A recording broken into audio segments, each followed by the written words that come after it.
Good NCERT morning में sir. चीज लिखी थी सर। अभी लिखवाते हैं अपन एनसीईआरटी में। मॉर्निंग एक सर। Good morning sir. बच्चों, good morning, good morning, good morning. हाँ, क्या बात कर, अब बताओ एनसीईआरटी में क्या डाउट था? सर ये लिखा था उसमें कि permeability is a measure of extent to which magnetic field can penetrate matter. Permeability magnetic material पढ़ेंगे, उसमें हम डिफाइन करेंगे, ठीक है? ओके इसमें आएगा म्यू जीरो क्या चीज है, ठीक है? Okay sir. सर और एक आपने जो एम्पीयर सर्किट लॉ का जो म्यू नॉट एनआई अपन प्रूफ करते हैं सर सोलेनॉइड के लिए, हाँ, उसमें अपन स्क्वायर लूप लेते हैं, तो वो स्क्वायर लूप अपन और कहाँ पे ले सकते हैं? क्यों? स्क्वायर लूप से काम चल गया इसलिए स्क्वायर लूप ली हमने। हाँ तो ये ऐसी सर ना, डिसाइड कैसे करा? क्योंकि इस पूरे में भी जीरो था, यहां हमें ये पता था because of symmetry magnetic field ऐसा है। हाँ और अगर तुमने इसमें ऐसी लूप ले ली होती तो बी डॉट डीएल तो हर पॉइंट पे वेरिएबल आता, एंगल बदल जाता। ओके तो सर और अपन इस वाले में वो हम हमेशा मैग्नेटिक फील्ड से डिफाइन करते हैं। इसकी मैग्नेटिक फील्ड लाइंस ऐसी थी, हाँ हाँ इसीलिए हमारी एम्पेरियल लूप भी ऐसी ही थी। मतलब हम ये कोशिश करते हैं कि बी डॉट डीएल हमसे डायरेक्ट निकल आए, या तो डायरेक्ट पैरेलल हो जाए या परपेंडिकुलर हो जाए। यहां परपेंडिकुलर हो गया था, यहां पैरेलल हो गया था। तो सर ठीक है, जैसे अगर एक सिलेंडर में अगर अपन ने इसमें लेते हैं वो जो तुम लूप कह रहे हो ना, किसमें लेते हैं? इसमें। हाँ ये तो आपने बताया था क्लास में। ठीक है, हाँ। जैसे सर अगर सिलेंडर में मैंने सोलेनॉइड की तरह करंट फ्लो करा दी तो उसमें भी अपन ये वही वाली लूप लेंगे ना? ऐसे करंट, हाँ ऐसे ही सर हाँ तो सोलेनॉइड ही बन गया ये तो सोलेनॉइड ही है। ऐसे लेंगे बिल्कुल, क्योंकि मैग्नेटिक फील्ड लाइंस ऐसे ही बनेंगी और फॉर्मूला ही म्यू जीरो एन आई आएगा। यस एन आई मतलब के, ये समझ आए के? हाँ सर। सर टॉरॉइड का कैसे अपन प्रूफ करते थे म्यू जीरो एनआई? लिखवाया था रे, क्या कर रहे हैं? लूप मान के ये ऐसी लूप मानी थी। हमेशा क्या होगा, हमें फील्ड लाइन पता होनी चाहिए, तो इसकी फील्ड लाइन ऐसी थी, तो ये ब्लैक कलर की एम्पियर लूप हो गई। तो इस एम्पियर लूप में B into two pi R हो गया, B dot D L mu zero I के बराबर, और टोटल करंट एन आई आएगा। वो ऐसे सोच रहे हैं कि इस वाली जो ब्लैक वाली लूप है, हर करंट इस लूप से पास होगा। हाँ बिल्कुल हो रहा है। ठीक है, कोई दिक्कत तो नहीं? और एन को भी हम कन्वर्ट करते थे। नहीं तो ये ऐसे ही लिख दिया ना, एन टोटल आ गया ना, पर यूनिट लेंथ नहीं रहा। पर यूनिट लेंथ कब रहेगा? जब हम इसको ऐसे लिखेंगे जी। बस इसमें इंटरेस्टिंग ये है, यहां भी जीरो, यहां भी जीरो, बीच में भी यूनिफॉर्म नहीं है, 1/r पे डिपेंड कर रहा है। तो इसकी फील्ड लाइन ऐसी बनेगी, देखो। इसकी एनालॉजी इससे इस सोच सकते हो, इस पे माइनस दो, इस पे प्लस दो, शेल पे। अच्छा अच्छा, तो देखो यहाँ इलेक्ट्रिक फील्ड जीरो, यहाँ इलेक्ट्रिक फील्ड जीरो, यहाँ इलेक्ट्रिक फील्ड 1/r पे डिपेंड करेगी। हाँ इसका भी बिल्कुल ठीक वैसे ही बनेगा। ये अच्छा था। आ गया समझ में? इलेक्ट्रिक फील्ड आर स्क्वायर पर डिपेंड करती है ना? अरे वही बना आर सर यार, घर की ओके बात ओके है तो। ओके। हाँ, नीचे की तरफ बनेगा सही ग्राफ। तो मैं यार लो, मैंने नीचे इस डायरेक्शन को पॉजिटिव माना, बिल्कुल सही कह रहे हो, बिल्कुल सही कह रहे हो, मैंने इसको पॉजिटिव माना। ठीक है, खुश? अच्छी बात है कि तुम लोग ये चीजें पकड़ रहे हो, गुड, अच्छा लगा सुन के। चलो सर लॉरेंस फोर्स में हम बस फॉर्मूला लिख के आ जाएं कि उसको इंग्लिश में भी छापना है? नहीं, उसी अगर आता है कि डिफाइन, जनरली क्या आता है कि right Lorentz force, right expression for Lorentz force, तो सीधा यही आंसर है। अगर डिफाइन आ जाए तो यही पढ़ देना। हाँ, sum of electric at with magnetic force. बिल्कुल बिल्कुल, फोर्स एक्टिंग दो ऑन नंबर में डेफिनेशन। वैसे डेफिनेशन फॉर्मूले में डेफिनेशन का सेंस नहीं, अगर आ गया भरोसा थोड़ी है, तो ये पढ़ देना बस। कोई भी टीचर देखेगा सिर्फ यही डेफिनेशन, कोई नहीं पढ़ेगा। ये तुम्हारा सही है तो नंबर मिल जाएंगे। लिखने में तो कुछ भी लिखाते हैं। सर साइक्लोट्रॉन के मुझे यूजेस नहीं मिले थे, मुझे बस वही डेफिनेशन मिली थी। और पार्टिकल एक्सीलरेटर, पार्टिकल एक्सीलरेटर होता है आर्टिफिशियल न्यूक्लियर डिके में, आर्टिफिशियल न्यूक्लियर रिएक्शन, कैंसर का ट्रीटमेंट करने में। हाँ हाँ हाँ, ओके ये डायग्नोसिस ट्रीटमेंट इनमें लास्ट में लिखा है। ठीक है जी सर। चलो अब बताओ, मैंने जो जो नोट्स लिखे बोले थे सब बना लिए ईमानदारी से? जी सर। जी सर। तो बना ली सर वो एडवांस के लिए तो जो आपने वो रिवीजन वाली वीडियो बनाई थी उसी में से छाप लिए थे पहले। हाँ हाँ, तो मैंने बोला नहीं, अगर आपने लिख ली है तो जरूरत नहीं, रिपीट हाँ। करने की जरूरत नहीं। हाँ उसमें मैंने तो बस ऐसे रिकॉल कर दिया कि लगे हाथ यही हो जाए, हम्म लगे हाथ चीजें याद ही आ जाएं, यही अच्छा है। इसलिए तो मैंने बोला है क्लास कॉपी पढ़ने के लिए। क्लास सॉल्व कॉपी करनी है ना। मैग्नेटिक इफेक्ट ऑफ करंट, इसके क्वेश्चन करने, थ्योरी करने की हाँ। जरूरत नहीं। थ्योरी में याद दिला चुका हूँ पूरी, क्वेश्चंस ओनली, ठीक है। और एनसीईआरटी में थ्योरी पढ़ने की जरूरत नहीं है, एनसीईआरटी की भी थ्योरी नॉट नीडेड। वो जो डेफिनेशन लिखने के लिए पढ़ोगे उतनी ही जरूरत है, बाकी मैंने Quizzes जितने भी काफी क्वेश्चन अच्छे कहे थे। वो कर। क्या? एक दो चीज उसमें अच्छी नहीं थी। काफी कूल दी थी सर। एगो अरोरा क्या था वो? हाँ अरोरा ऑरोरा अरोरा का दिया था। बोरियोलिस मैंने नहीं बताया क्या होता है? हाँ नहीं बताया। नहीं बताया होगा। नहीं बताया। चलो, हाँ, ऑरोरा बोरियोलिस बहुत ही इंटरेस्टिंग चीज है कि ये अर्थ है हमारी, नॉर्थ है, ये साउथ है, यहाँ पे नॉर्दर्न हेमिस्फीयर पे लाइट बनती है। हाँ नॉर्दर्न हेमिस्फीयर पे यहाँ पे लाइट मिलती है ग्रीन कलर की। सब चाहो तो इसका फोटो देख लेना, गूगल पे मिल जाएगा, बहुत ही सुंदर दिखता है।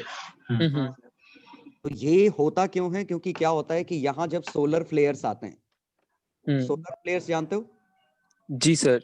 ये न्यूट्रॉन का फ्लड है, नहीं जानते। न्यूट्रॉन का फ्लड है जो सन से निकलता है। ये सन है, अचानक से कभी गुस्से में न्यूट्रॉन थूक देता है, ठीक है, यहां से न्यूट्रॉन फेंकता है इसके कोर में से, जो कि काफी हाई एनर्जी वाले होते हैं। ये पार्टिकल से टकरा के और दूसरे हाई एनर्जी फोटॉन्स में कन्वर्ट हो जाते हैं, जो भी, और ये जो ही हमारे एटमॉस्फेयर तक आते हैं, ये एटमॉस्फेयर को चार्ज कर देते हैं। Kind of cosmic rays, high energy rays, वो एटमॉस्फेयर को चार्ज कर देते हैं। तो पूरे एटमॉस्फेयर में चार्जेस आ गए, टेम्परेचर की वजह से वो मूव भी कर रहे हैं। तो होता क्या है, अब समझने के लिए कि ये क्यों बनता है, मैग्नेटिक फील्ड अगर ऐसा है और पार्टिकल ऐसा है तो मोशन कैसी होगी? Accelerate helix. हेलिक्स होगी, हेलिक्स। अब जरा सोचो, अगर मैग्नेटिक फील्ड ऐसा है, अब मोशन कैसी होगी? हेलिक्स होगी और छोटा रेडियस होता जाएगा। और ये रफली इस बात को फॉलो करेगा। Exactly. अब अगर तुम लोगों हाँ, ने सर। मैग्नेटिक फील्ड लाइंस देखी हैं अर्थ की, नहीं देखी तो अपन अगले टॉपिक में यही देखिए पढ़ेंगे। देखिए। नॉर्थ के पास पास रहती है। ऐसी होती है। हाँ तो जो चार्ज ट्रैप होके ऐसे ऐसे दूसरे कलर से ट्रैप होंगे, पंपकिन टाइप के आते हैं। कंसंट्रेशन ज्यादा बढ़ ये जाएगा। समझ गए? हाँ बिल्कुल सर। तो जो ही नॉर्थ पोल पे पहुंचे तो ढेर सारे चार्ज पार्टिकल एक ही जगह इकट्ठे हो गए, अच्छा। और वो ऑक्सीजन से टकराएंगे तो ग्रीनिश कलर निकलेगा। हाँ ऑक्सीजन एक्साइट होगा, डी एक्साइट होगा तो ग्रीनिश कलर भेजेगा। जी सर। तो वो ग्रीनिश कलर सिर्फ यही क्यों दिखता है? क्योंकि यहाँ इसकी इंटेंसिटी या डेंसिटी काफी ज्यादा है। एक और बताना सर, एक फिर से। अरे यार, छोटा सा ये नहीं, अब मैं ऐसे ही बताऊं। ये फील्ड लाइन समझ में आ गई? हाँ। ये ऑरोरा बोरियोलिस है, मतलब ये चार्ज पार्टिकल हैं ये जो इकट्ठे हो रहे हैं। हाँ हाँ। जरा सोचो, इन चार्ज पार्टिकल की डेंसिटी कहाँ ज्यादा है? यही मोस्ट डेंस है। हाँ सही। तो अगर यहाँ आयोनाइजेशन होगा तो मैक्सिमम आयोनाइजेशन होगा। आयोनाइजेशन यहाँ भी होगा, लेकिन यहाँ क्या बड़े एरिया में छोटा सा है तो यहाँ लाइट शायद विजिबल ना हो। हाँ सर। लेकिन यहाँ की लाइट सिग्निफिकेंट होगी। जी sir. Significant enough to be seen. अब समझ गए? हाँ सर। हाँ। ये है ऑरोरा बोरियोलिस। सर हम फोटोन को यहाँ पे चार्ज मान रहे हैं? नहीं, मतलब ऐसा है, पार्टिकल आए, उन्होंने ऊपर वाली ऑक्सीजन नाइट्रोजन सबको चार्ज कर दिया है, खुद ही चार्ज पार्टिकल है ना, न्यूट्रॉन्स है। Neutrons charge? अरे न्यूट्रॉन्स टूट गए होंगे, प्रोटॉन्स, इलेक्ट्रॉन्स, या आयोनाइज कर दिया होगा किसी चीज को, कुछ भी हो सकता है। सोलर फ्लेयर से अच्छी खासी एनर्जी आई। हाँ ये तो पता है। उस एनर्जी ने चार्ज पार्टिकल पैदा कर दिए। Okay sir. हाँ। वो चार्ज पार्टिकल के पास काइनेटिक एनर्जी भी आ गई, वो फर्दर मूव करेंगे और वो अब ट्रैप हो जाएंगे। मैग्नेटिक फील्ड उनको पूरे स्पेस में फैलाने से रोक देगा। ये मैग्नेटिक फील्ड सभी चार्ज को एक जगह इकट्ठा कर देगा। तो इनडायरेक्टली ये बाकी चीजों को बचा भी ले रहा है। कि पूरे के लेकिन पूरे हेलिक्स जितने होने भी कुछ चार्जेस हैं, हाँ हेलिक्स होने से कुछ फायदा हुआ या फिर मतलब कुछ नहीं, हेलिक्स तो मैथमेटिकली हेलिक्स है ना। नहीं मतलब हेलिक्स को कुछ स्पेशल यहाँ पे हेलिक्स से यूज होना था, हेलिक्स से ये नहीं सब वो तो, अरे यार कितने कम चांस हैं, मतलब मैं देखो थीटा 0 डिग्री होने के ना के बराबर चांस, 90 के ना के बराबर चांस, लेकिन थीटा 0 से 180 के चांस सबसे ज्यादा है ना, है। क्योंकि ये तो एक एक पर्टिकुलर वैल्यूज हैं,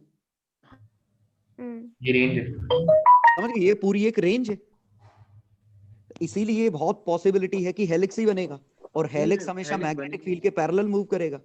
नहीं सर हेलिक्स बनेगा नहीं, मैं पूछ रहा हूँ कि अगर ये हेलिक्स की वजह से हुआ इसको ऐसा कुछ स्पेशल है क्या? नहीं नहीं नहीं, उससे कोई मतलब नहीं।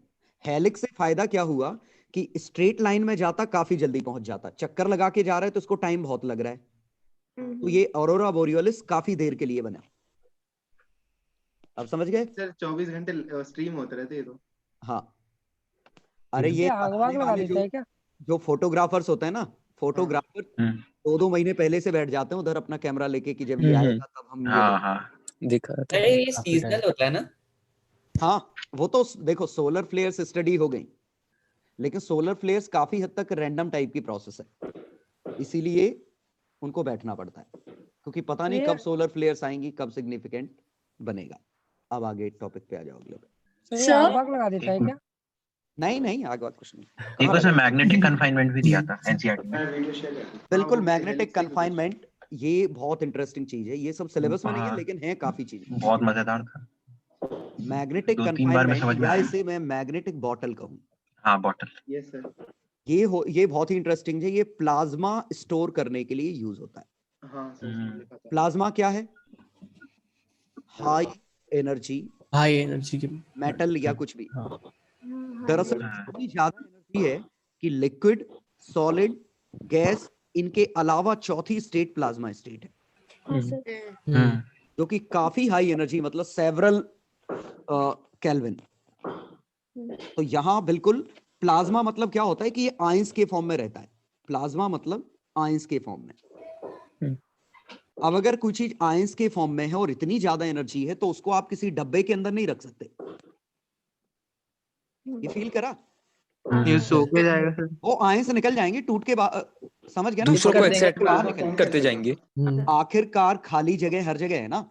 अब तुम सोचो कि हम कंक्रीट का ब्लॉक रख के उसके अंदर आयंस भर दें, पोस्ट तो ये उसमें इलेक्ट्रॉन और प्रोटॉन को थोड़ी रोक पाएगा, वो उसके लिए तो बहुत खाली जगह है। वैक्यूम बनाना पड़ेगा। ये फील आया? सर खाली हमें जो सॉलिड दिख रहा है वो सॉलिड नहीं है, वो तो इतनी डिस्टेंसेस है इनके बीच में, मतलब उसका 1:1 लाख पार्ट ये है, ये सिर्फ फील्ड है, मैनिंग एम्प्टी है।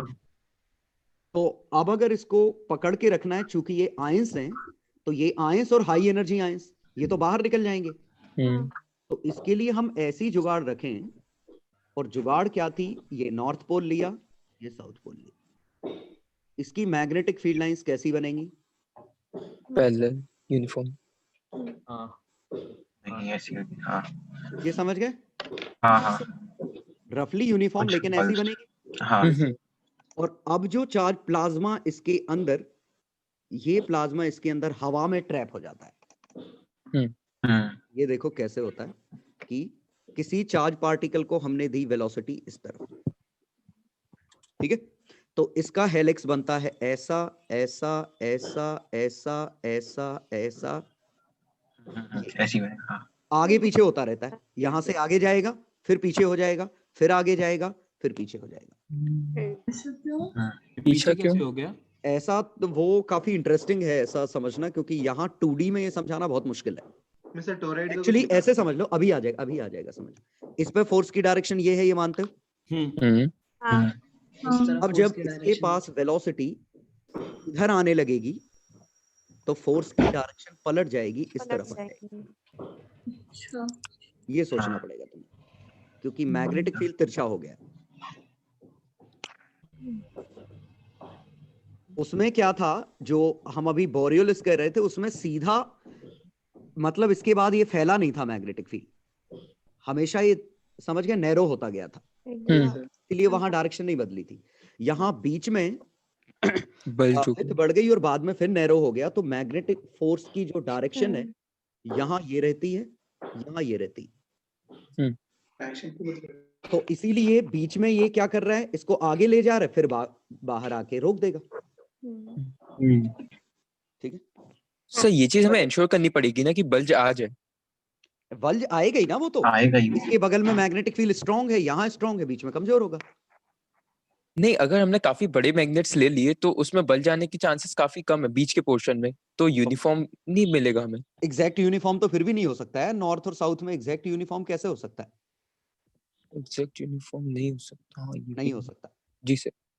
सबूत दे दूं? दे दो सर। मान लो अगर होता तो इस हिसाब से यहाँ ये एम्पेरियन लूप लेता तो यहाँ B dot DL non zero आता,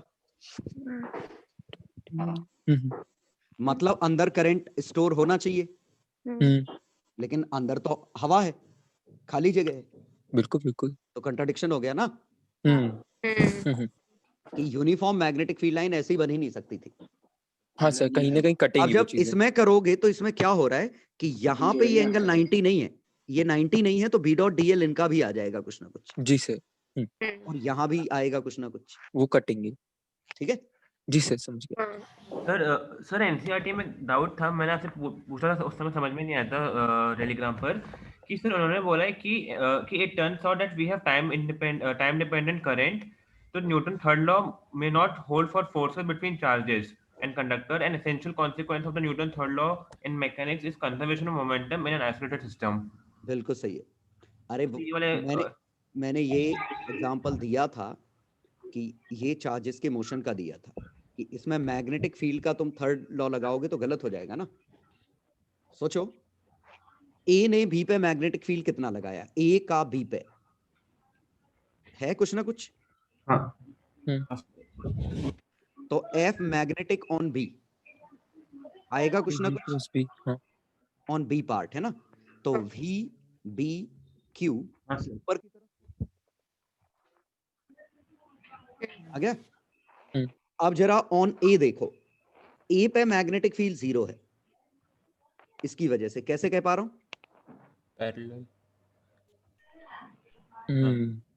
वी अभी क्योंकि याद आया, चार्ज की अगर वेलोसिटी ऐसी दी है तो यहाँ मैग्नेटिक फील्ड 0 होता है, इसकी वजह से यहाँ क्रॉस होता है, यहाँ डॉट होता है।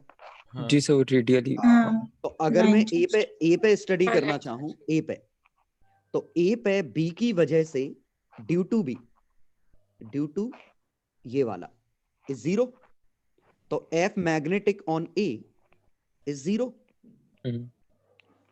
न्यूटन थर्ड लॉ फॉलो नहीं हो रहा है? नहीं हो रहा है। आपने पहले ही बताया था सर यहाँ पे ये लिखा हुआ था कंजर्वेशन ऑफ मोमेंटम। रुको तो अब ये जो न्यूटन्स लॉ फॉलो नहीं हो रहा है, इसका इफेक्ट हमने कहा शायद वो इलेक्ट्रिक फील्ड में होगा। चलो अब मैं इलेक्ट्रिक फील्ड का एग्जांपल देता हूं कि कुछ गड़बड़ होगा इलेक्ट्रिक फील्ड में। देखो अभी क्या था, इसने इस पे फोर्स F लगाया, कितना लगाया, QE। इसने इस पे कुछ लगाया QE, न्यूटन थर्ड लॉ। हाँ सर। अब सोचो अचानक ये आगे की तरफ मूव करने लगता, तो इस इलेक्ट्रिक फील्ड को बदलने में टाइम लगता। हाँ L/C। L/C बिल्कुल सर, क्योंकि L/C बाद इसका बदलेगा। हाँ सर। लेकिन इसकी वजह से इस पे तुरंत फोर्स बदल जाएगा क्योंकि ये मूव नहीं कर रहा है। बिल्कुल सर। ठीक है, थोड़ा ट्रिकी है, मैं हाँ उसको ऐसे लिख रहा हूँ, एक मिनट अभी मैं इसको पूरा टर्म लिख देता हूँ। E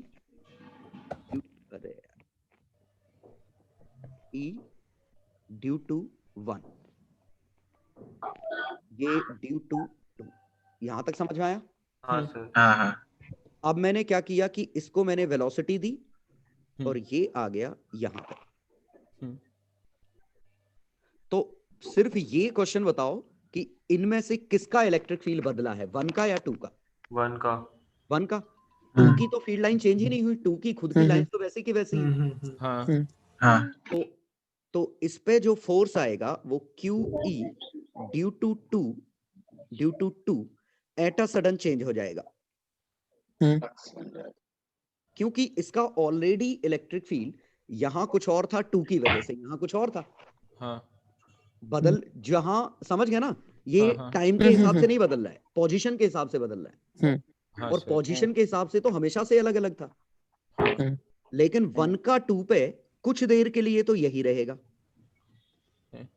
हाँ ये निचला कैसे? क्योंकि इसके डिस्टरबेंस यहां तक पहुंचने में टाइम लगेगा। टाइम लगेगा। इंफॉर्मेशन इसने को पूरे बचाना। स्पेस को मॉडिफाई कर दिया, हाँ हाँ और वो मॉडिफिकेशन पहुंचने में L/c का टाइम लगेगा।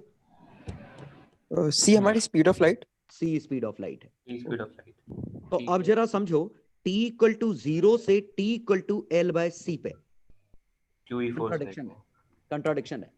कंट्राडिक्शन। इस पे फील्ड तुरंत बदल गया और इस पे नहीं बदला, ओके।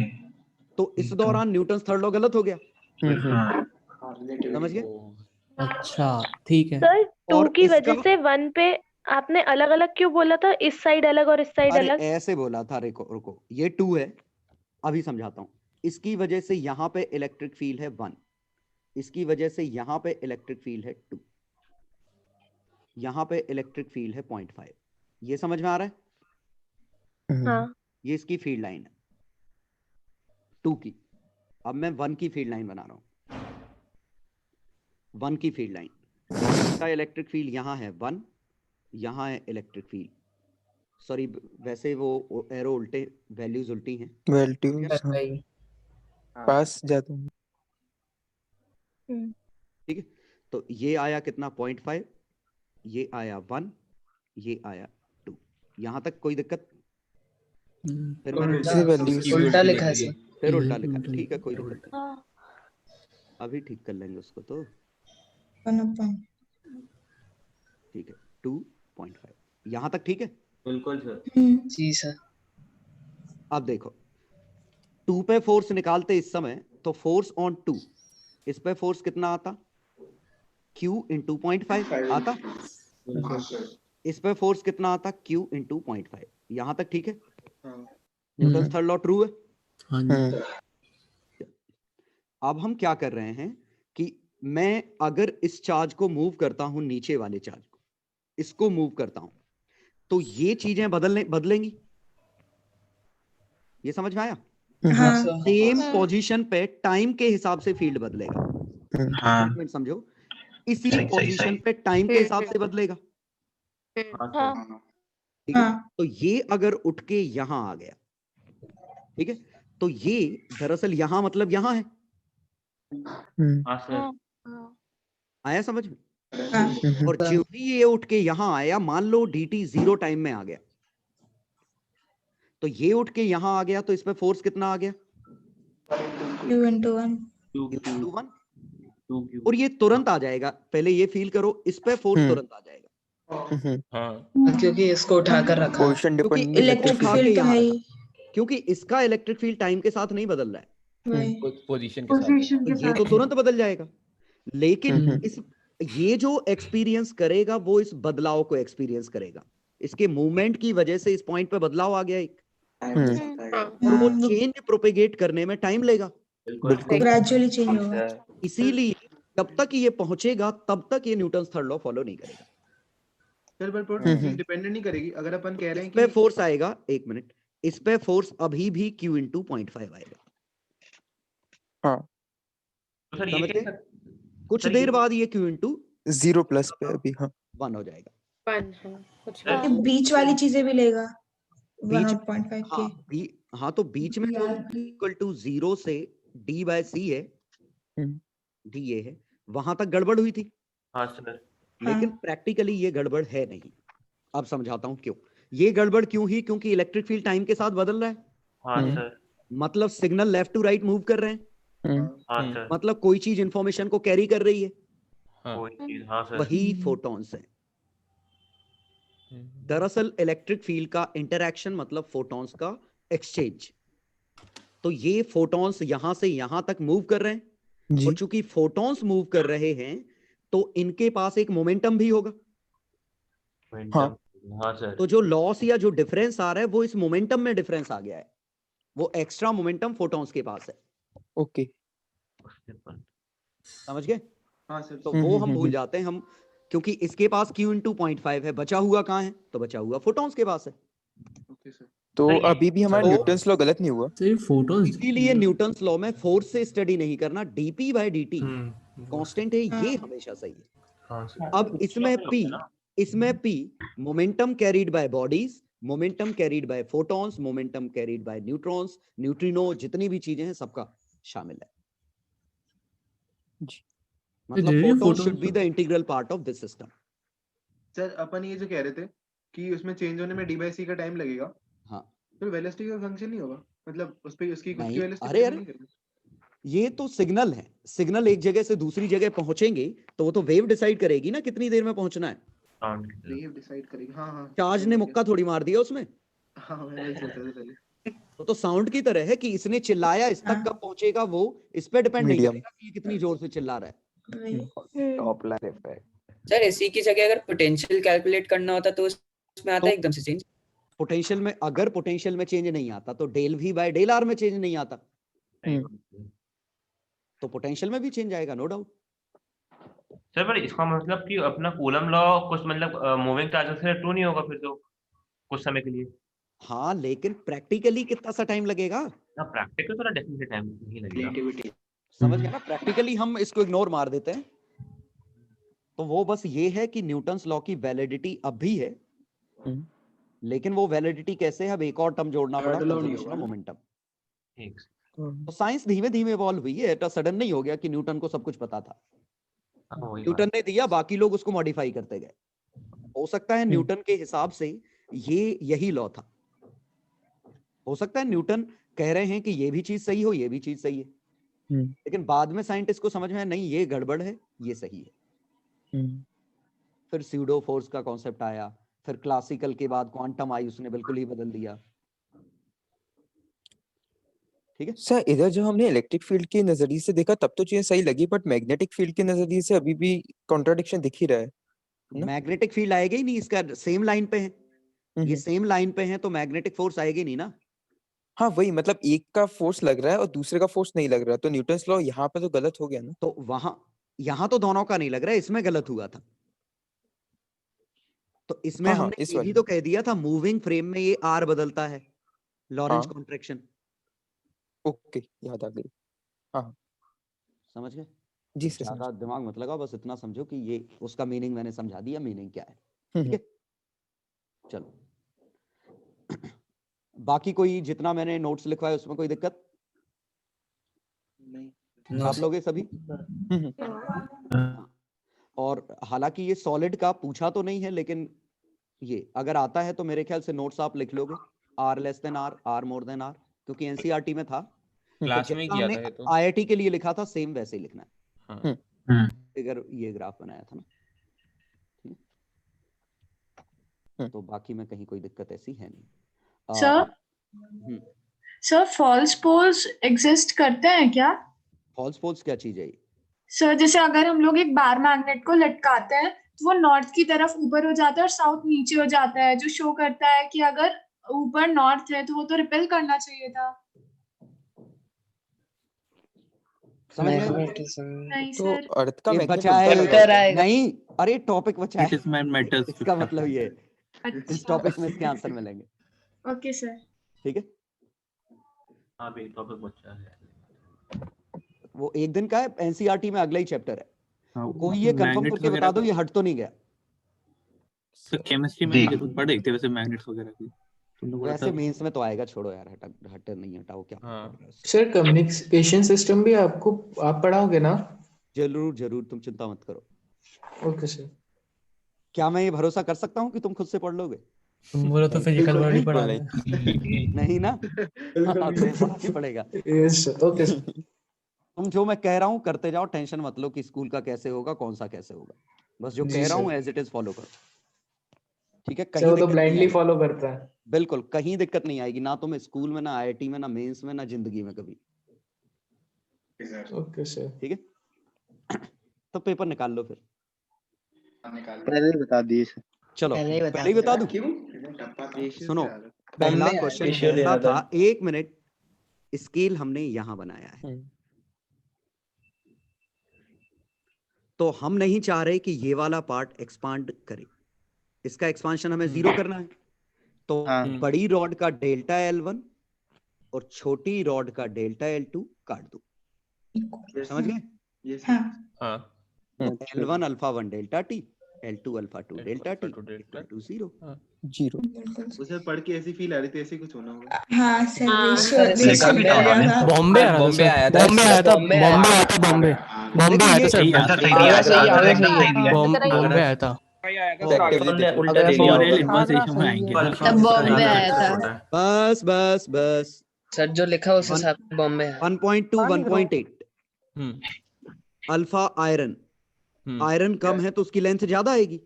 हाँ सर बिल्कुल। तो अल्फा 2 आया ना, बिल्कुल वही तो है आंसर।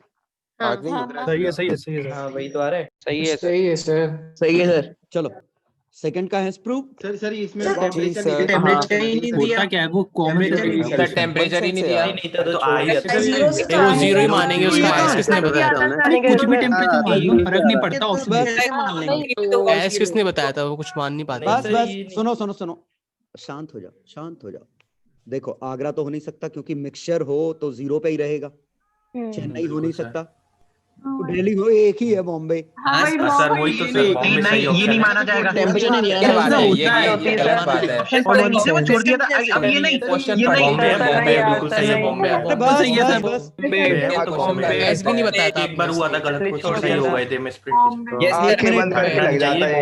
कभी नहीं हुआ है, बता दिया। हुआ है पहले हुआ है। शांत हो जाओ, क्वेश्चन नंबर 3। सुनो शांत हो जाओ। मैं ये कह रहा हूँ कि कई बार क्वेश्चन में कुछ डेटा नहीं दिया होता, हो सकता है ऑप्शंस में उस डेटा की जरूरत ही ना हो। तो वो डिग्री सेल्सियस भी क्यों लिखा? सर यहाँ तो मिसप्रिंट है ना सर, दिया चाह रहा था पर दे नहीं पाया। इसलिए बॉम्बे सही है। ऑप्शन नहीं पढ़ पा रहे थे एक बार। सर ऑप्शन ही देख के छोड़ दिया ये चीज। तो आगे बढ़ गया। बात होती है। बॉम्बे सही है। तो अच्छी बात है, तुम्हारा टाइम तो बच गया। बॉम्बे सही है सर। आगे बढ़ते हैं। चुप हो जाओ, थर्ड पे आओ। चले चेन्नई। चलो फोर्थ पे आ जाओ। चेन्नई सही है। फिफ्थ पे थोड़ा अजीब सा नहीं था? फिफ्थ भी सही है। The ratio of heat current in parallel. सही है। ये दो रॉड है, सिर्फ एक रॉड ये है, एक रॉड ये। तो पहले रेजिस्टेंस इसका R, इसका 2R है ना। ये क्या है? नहीं, K of 5 कंडक्टिविटी है। K of 5 के है सर। 5 के है, मैं 0.5 सोच रहा हूँ। ओके, R और 5R। अब R और 5R, तो यहाँ 6R, यहाँ 6R, 36/5। ये 5R/6 है। चलो रेडियस ऑफ ये बता दीजिए। क्यों बता दीजिए? महासला तो है पावर तो सेम ही होता है सर। ये तो current thermal current, heat flow. Heat flow मतलब करंट है एंड कांस्टेंट है। वो टेम्परेचर के साथ जब बनाते ना तो अलग आता कि T1 से T2 जाने पे पहले तेजी से गिरता फिर स्लो गिरता, या अगर बढ़ रहा था तो पहले तेजी से बढ़ेगा कर्व फिर स्लो सरफेस इसमें फर्क ही नहीं पड़ा। सर हीट कर्व पूछिए। सरफेस क्या था इसे? हाँ सर। अरे ये है कि इसको इंसुलेट कर रखा है, मतलब हीट यहाँ से फ्लो नहीं हो रही है, यहाँ से नहीं हो रही। इसका मतलब हीट का फ्लो होने का एक ही तरीका है, ये सिंपल वोल्टेज लगा दिया। और एक ही तरीका है तो करंट तो सेम है ना पूरे में। ये सर वो तो करंट तो सेम ही करंट ही तो रहेगा। हीट है। ये सर। अंग्रेजी सर हाँ, अगर इंसुलेशन नहीं होता तो बॉम्बे आता ना। क्या नहीं होता? इंसुलेशन नहीं होता, रेडिएशन से लॉस हो सकता था। किस में? तो 7th वाला। तो यहाँ लॉस कम होता, यहाँ लॉस ज्यादा होता। तो यहाँ पे पावर हीट ज्यादा आती। तो क्या है? हीट फ्लो यहाँ से फ्लो जितनी होती कुछ कम यहाँ फ्लो होती, क्योंकि धीमे धीमे लॉस होती। तो फिर आंसर बॉम्बे सही है। हाँ, लेकिन फिलहाल दिल्ली। ठीक है। चलो 8वां 9वां 10वां। सर 8वें वाले में 8वां वाला नहीं आया। बता रहा हूँ। Thermometer of mass 55 gram, specific heat 0.2 reads 15 degree when it is dipped in 300 gram of water. ये क्योंकि इसके पास हीट कैपेसिटी है तो ये कुछ एनर्जी लूज करेगा। और 55 का 0.2 मतलब 11 ग्राम वाटर इक्विवेलेंट। तो 11 इंटू स्पेसिफिक हीट 1 वाटर में कन्वर्ट कर चुका हूँ, टेम्परेचर 15 हाँ plus 300 into 1 temperature T is equal to 311 into 1 temperature 44.4। ये करना। सर ये क्या किया? अरे मिक्स कर दिया, थर्मोमीटर की मिक्सिंग कर दी हाँ। पानी के साथ। तो इसका टेम्परेचर T1 था, इसका अच्छा। T2 था, फाइनली दोनों का टेम्परेचर हाँ। T है। तो M1S1 T1 M2S2 T2 is equal to M1S1 T M2S2 T। अच्छा कंजर्व कर दी एनर्जी इसकी। क्लियर? मतलब हाँ सही बात सर। है। देखो ये तो तय था कि 44.4 से ज्यादा है। देखो बिना सॉल्व किए आंसर दिख रहा है बॉम्बे, तो ये डिस्कार्ड हो गया। बाकी अब देखो इसकी हीट कैपेसिटी 11 थी और इसकी हीट कैपेसिटी 300 है, तो एरर इसी ऑर्डर की आएगी ज्यादा से ज्यादा। 1/30। हाँ समझ गए? 1/30 के ऑर्डर की आएगी एरर, इससे बड़ी एरर नहीं आ सकती।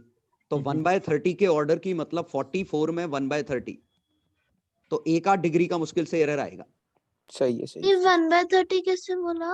अरे स्पेसिफिक हीट कैपेसिटी का रेशो।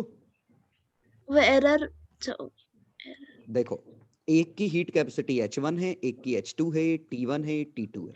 इनको मिक्स करोगे तो कहीं T फाइनल आएगा। हाँ ये T फाइनल हीट कैपेसिटी के इनवर्स रेशो में आएगा। ये फील कर पा रहे हो?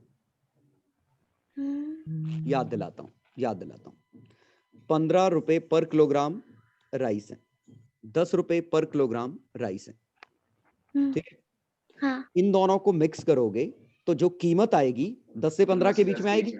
हाँ हाँ अब अगर मैंने इसका 3 kg लिया, इसका 2 kg लिया या इसका भी 3 kg लिया, तो बिना दिमाग लगाए हम 12.5 किलोग्राम लिख सकते हैं। ये मानते हो? बिल्कुल सर। तो अब मैं ये कह रहा हूं अगर मैंने यहाँ 6 किलोग्राम लिया तो ये किस तरफ शिफ्ट होगा? 15 की तरफ। हाँ और ये डायरेक्ट आ जाता है 3:6। हाँ इनवर्स रेशो में आएगा। तो 3 into 10 रेशो में बांटना जानते हो? 3 into 10 जैसा स्ट्रेट लाइन में करते हैं। 6 into 15 by 3 plus 6। ये फील आया?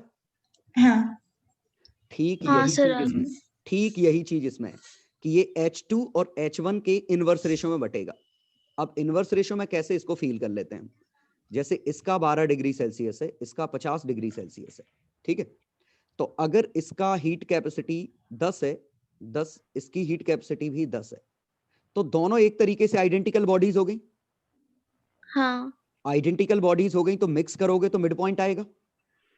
हाँ आएगा। अब अगर मैंने हीट कैपेसिटी बदल दी कि एक की मैंने 10 रखी और एक की मैंने रख दी 40, तो किसका टेम्परेचर बदलना मुश्किल है? 40 वाले का। हाँ 40 जिसकी वाले हीट का। कैपेसिटी इसका 40 ज्यादा वाले है। का बदलना मुश्किल है। इसका उसकी मतलब तरफ हम झुका 12 के दूंगा। क्लोज आएंगे हाँ और 12 के क्लोज आने के लिए 10:40 लेना है, हम्म तो 1:4 में डिवाइड करना है। तो final temperature 1 into 50 plus 4 into 12 by 4 plus 1। ये कुछ आया समझ में? जी सर जी। हाँ सर आया। 19.6 आ गया। 19। और ये हम क्यों कर पा रहे हैं? जरा इस फॉर्मूले पे गौर करो। M1S1 T1 M2S2 T2 M1S1 T2S2। हाँ ये सेक्शन फॉर्मूला नहीं लिखा जी हाँ सर लिखा हुआ हाँ है। सर, हाँ हाँ। क्योंकि M1S1 में T1 मल्टीप्लाई हुआ, M2S2 में T2 मल्टीप्लाई हुआ। ये मजा आ गया। सर आया? आपने इसमें जो कहा था ना हाँ कि सर। तो आपने इसमें कहा था ना कि इसको अपन वैसे अलग अलग हीट के इंडिविजुअल हीट का कुछ रोल नहीं होता है। नहीं, ये इस फॉर्मूले से हमने जुगाड़ बनाई। नहीं वो ठीक है, मैं कह रहा हूँ तो सर इसको मैं ऐसे सोच रहा था कि मैं दोनों में मानो गेन हुआ है उसको इक्वल टू 0 कर दूं, दोनों के गेन का सम 0 कर दूं। हाँ तो फिर एक ही चीज बन जाएगी, तो फिर उसको डायरेक्टली कहना भी सही है। हाँ कर सकते हो ना। ये डिराइव भी तो की थी, सबको 0 पे ले गए, तो वही चीज तो हो गई कि इनिशियल सबका 0 मान लो, ये गेन मान लो, डिवाइड कर दो। हाँ लेकिन यहाँ ये चीज समझ में आई जो मैंने ये डिस्कस किया? हाँ सर जी हाँ सर। इस तरह का फील काफी मायने रखता है आपकी एक्यूरेसी बढ़ाने में। क्योंकि अब देखो इसका 300 था हीट कैपेसिटी, एक की हीट कैपेसिटी 11 है, इसका टेम्परेचर 44.4, नहीं, इसका टेम्परेचर T है, सॉरी, इसका टेम्परेचर T है, इसका टेम्परेचर 15 है, फाइनल टेम्परेचर 44.4 है। तो ये मैं 11:330 लिख सकता हूँ जी। तो T minus 44.4 upon 44.4 minus 15 is equal to 11/300। यह है समझ में? हाँ सर। और बेहतर है, यहां हम क्या कह रहे हैं कि ये 11 है और ये 300 है, तो हम इसके काफी क्लोज हैं, तो T इसके काफी क्लोज आएगा, वेरी क्लोज टू 44.4। हाँ ठीक है, और एक 15 इससे छोटा है तो ये इससे बड़ा होगा, तभी तो बीच में आएगा, और इसके काफी क्लोज, और ये बॉम्बे आ गया। कुछ समझ में आया? हाँ सर। ठीक। तो ऐसे ही खासकर जब मैं रिवीजन में जब सॉल्यूशन दूंगा या क्वेश्चन करूंगा तो उस पर ध्यान देना आगे, कि मैं ऐसे जुगाड़ से सॉल्व करूंगा बहुत सारे, तो इस पे देखना कि मैं कैसे सॉल्व करता हूँ। ठीक है, तो रेगुलर क्लास में शायद मैं ये कम यूज करता हूँ जुगाड़ उगाड़, क्योंकि बेसिक्स पढ़ाना ज्यादा जरूरी है। चलो पक्का समझ में आ गया 8th? जी सर। 9th आ गया? 9th वाले क्वेश्चन में सर मैंने क्या किया था, मैंने इसका जंक्शन का टेम्परेचर निकाल लिया था। इसका K है, इसका 3K है। 1 मिनट में पढ़ लूं क्वेश्चन। AP की वैल्यू 2 सेंटीमीटर है। AP P कहाँ है? ओके ओके, ये उल्टा फ्लो करेगी वैसे। हाँ अब बोलो क्या कह रहे हो? तो मैंने ऐसा किया था कि जंक्शन का टेम्परेचर निकाल लिया था, कितना होगा, और मिड पॉइंट कर दो। हाँ बिल्कुल मिड पॉइंट कर दिया, उसमें आंसर 90 आ रहा था। चंद्र आ गया तो मैंने रजिस्टर। ये बताओ 1 मिनट, ये ऐसा था, इसका रेजिस्टेंस KL/A, K कंडक्टिविटी क्या है इसकी? K, इसकी कंडक्टिविटी 3K, तो मैं इसको ऐसे करना पसंद करूंगा, L2L K 3K, तो इसका रेजिस्टेंस L/KA। अगर मैं इसको रेजिस्टेंस R दूं तो इसका resistance 2L/3KA, 2R/3, 2R ratio 3R हो गया। टेम्परेचर T1 0 है, टेम्परेचर T2 100 है, तो 60 हो गया। 60 और 100 का मिड पॉइंट चाहिए हमें, क्योंकि यहाँ तो वेरिएशन लीनियर है ना इस पार्ट में। टेम्परेचर ऐसा बढ़ा, 80 आया। से ले लिया। अब जरा सुनोगे मेरी बात? अब सुनना, अब जो मैं कहने वाला हूँ, मैं इसको भी बीच में 1 सेंटीमीटर तोड़ दूं? यही किया था। हाँ सर यही किया था अभी। हाँ तीनों में, अरे इसमें भी मैं कुछ कर रहा हूँ, वो देखना। ये 0 था, ये 100 था। रेजिस्टेंस इस वाले का रेजिस्टेंस 3 गुना है, इसका रेजिस्टेंस 3R, इसका R, इसका R, तो यहाँ मैक्सिमम ड्रॉप होगा। मतलब ये टेम्परेचर 50 को भी क्रॉस कर जाएगा, हम सॉल्व करें ना करें। तो ये मिड पॉइंट 75 के आसपास होगा। तो अगर ये 90 होता तो गलत हो जाता, क्योंकि अगर ये 90 होता तो ये 10 होता, ये 10 होता, ये 30 होता, गड़बड़ हो गया। ये 80 होता तो ये 20, 20, 60, चेन्नई। ठीक है, 50 तो वैसे ही हम डिस्कार्ड कर सकते थे, क्योंकि इस पॉइंट पे इस तरफ रेजिस्टेंस मोर है। 50 से 60 तो 50 से तो बड़ा ही होगा। उसके बीच में। ठीक, चलो 10वां, 11वां, 12वां, आगरा आया था, पता ही नहीं क्या करना। गजनी हो, गजनी यार।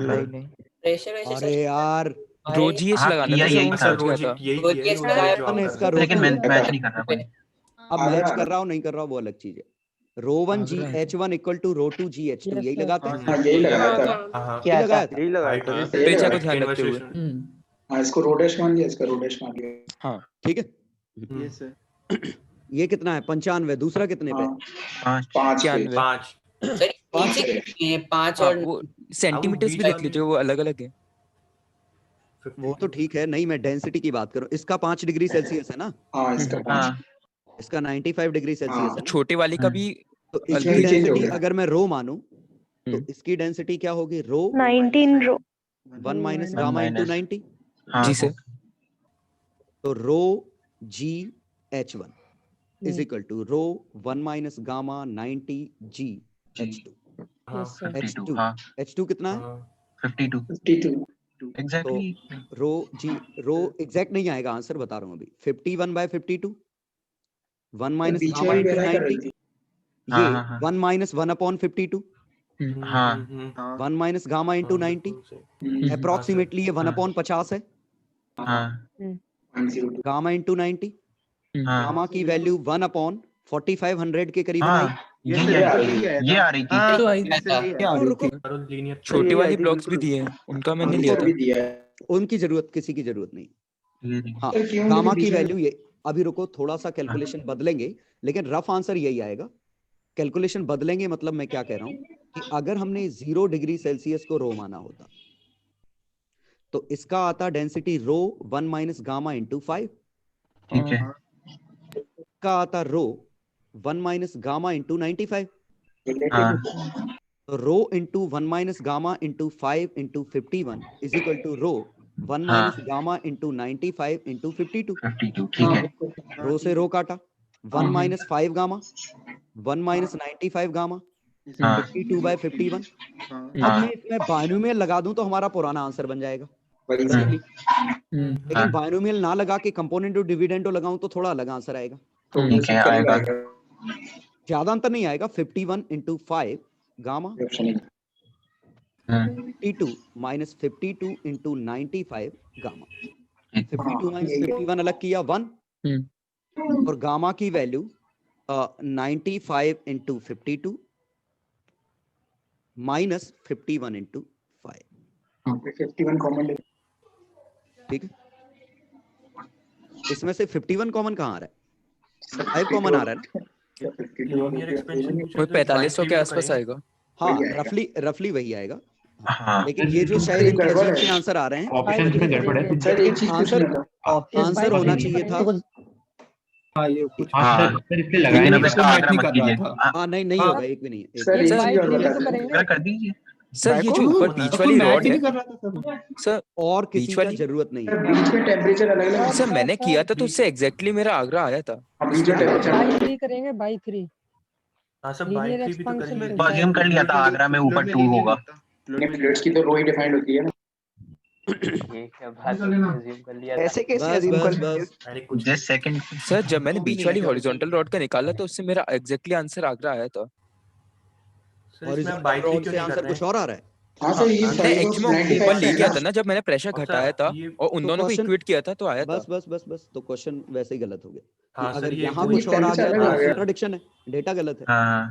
वैसे 5 सेंटीमीटर और 95 सेंटीमीटर भी अलग-अलग दिए उन्होंने। ये अलग-अलग दिए टेंपरेचर। सेम हाइट हो कैसे सर ये 0 पे और उसको आपने जब सॉल्व किया तो अलग-अलग नहीं यहाँ नहीं कर सकते, यहाँ नहीं लगा सकते क्योंकि यहाँ वॉल का ऊपर P अननोन आएगा। P हां वो नहीं पता ना। वॉल्स प्रेशर लगाएंगे। वॉल्स प्रेशर लगाएंगी ना। ऐसा क्यों? ओपन टू एटमॉस्फेयर थोड़ी ना है। ऐसा क्यों बता रहा हूं? देखो ये बताओ, क्या यहाँ तुम इसका प्रेशर ρgH2 लिख सकते हो बॉटम का? नहीं P प्लस पता नहीं दीवार कितना लगा रही है, बंद है ना दीवार? हाँ यहाँ भी तो बंद है। बट ये नहीं कह सकते सर, मैंने वहां से नहीं यहाँ कुछ और लगाएगी, यहाँ कुछ और लगाएगी। यहाँ कुछ और क्यों? दीवार तो कहीं कुछ भी लगा सकती है, नॉन यूनिफॉर्म प्रेशर लगा सकती है। तो हॉरिजॉन्टली इक्वेट नहीं कर सकते थे हम प्रेशर? किसमें? टेम्परेचर अलग। मैंने नेट प्रेशर इक्वेट कर सकते हो, वॉल का प्रेशर नहीं पता ना कितना है। अच्छा वो ओके समझ गया। सर इसमें जे वाली से क्यों नहीं कर रहे थे? उसमें तो लीनियर एक्सपेंशन पूछा है ना। किसमें? क्वेश्चन में तो coefficient of linear expansion. Fluid में लीनियर का सेंस क्या बनता है? एक मिनट, तो भी हमारा आया था 2 1/45 तो गामा। हां मैच नहीं करा। थर्ड आएगा। हां कोई मैच नहीं करा। मैच नहीं करा, ठीक है बस ये सर लगाते 49 सेंटीमीटर की जो ओवर है उसमें रो कैसे निकालेंगे? इस बात ही उसे इसका हां इसका रो कैसे मतलब डिफाइन करेंगे? इसका दिया ही नहीं टेम्परेचर उन्होंने, तो हम कैसे दिया था 95 डिग्री सेल्सियस। तो फिर हॉरिजॉन्टल का कितना है? उन्होंने पता नहीं किसके लिए दिया है। उन्होंने ये जो सर सिंगेज में सेम क्वेश्चन है उसमें दिया है कि ये जो कॉलम्स का टेम्परेचर है वो मेंटेन करके रखा है, ये 95 5 और ये सब जो दिए हैं तो बाकी की जरूरत ही नहीं ना, हमें तो सिर्फ इसका और इसके से मतलब था। ये सर तो क्या लगा देते हैं उसमें से क्योंकि डाटा हमने अच्छा दिया था तो आंसर निकाल पाएंगे सर। क्योंकि सिर्फ इस पॉइंट पे हम कह सकते हैं कि P नॉट ऊपर है, P नॉट ऊपर है, तो हम इसका और इसका प्रेशर बता सकते हैं, फिर हाइड्रोस्टैटिक्स का लॉ लगा देंगे। अब बाकी किसी के रो ही नहीं निकाल पाएंगे क्या? रो टेम्परेचर पता होना चाहिए, जैसे इसका टेम्परेचर पता है तो rho 1 minus gamma into temperature 5। Rho naught क्या है? Density at 0। अच्छा अच्छा सर जो आपने अभी घर को बोला था वो समझ नहीं आया। आपने बोला मैं अभी फिर से कर सकते हैं। वॉल प्रेशर लगाती है ना यार। हाँ तो अपन इन दोनों को इक्वेट कर देते हैं ना, इन दोनों को तो कर सकते हैं ना जो इसके अंदर फ्लूइड है। तो इनका अंदर का प्रेशर बराबर है ना, हम कब मना कर रहे हैं? हाँ यहाँ से मैंने क्या किया था, जो ओपन एंड से उधर से नीचे आया और नीचे से फिर माइनस करके रोजिएट लेकिन ऊपर जब आया। नीचे आओगे तो ये दीवार आएगी, दीवार साथ में आएगी। अरे ये वॉल का प्रेशर नहीं आएगा? अभी तक तो कभी नहीं लिया सर। हाँ सर यार कैसे नहीं लिया? ये इस पॉइंट का और इस पॉइंट का प्रेशर तुमने बराबर कह दिया। हाँ। ये मैंने इवन पढ़ाते समय भी कहा था, आप इन दो को बराबर नहीं कर सकते, नहीं कर सकते क्योंकि फ्लो अलाउड नहीं है। हाँ इनको बराबर कर सकते हो, कर तुमने सकते इन दो को बराबर कर दिया। लेकिन तुम यहाँ नहीं कर पा रहे ना, क्योंकि ये दीवार अनइवन फोर्स लगाएगी ना, यहाँ कुछ और यहाँ कुछ और। हाँ तो यहाँ मैंने किए नहीं, मैंने तो ऊपर वाले एंड्स किए। तो ऊपर वाले एंड में तो सॉल्व ही नहीं होगा, इसमें तुमने सॉल्व क्या कर लिया? मैंने कर लिया ना सर। मैंने टेम्परेचर एक्चुअली अलग क्या है तो किया, density अलग सॉल्व अलग हुआ, है, तो हमने प्रेशर कैसे कर बराबर, दिया? हाइट Pressure बराबर, equal हो गया काम खत्म। तो उसमें इक्वेशन कहाँ बनी?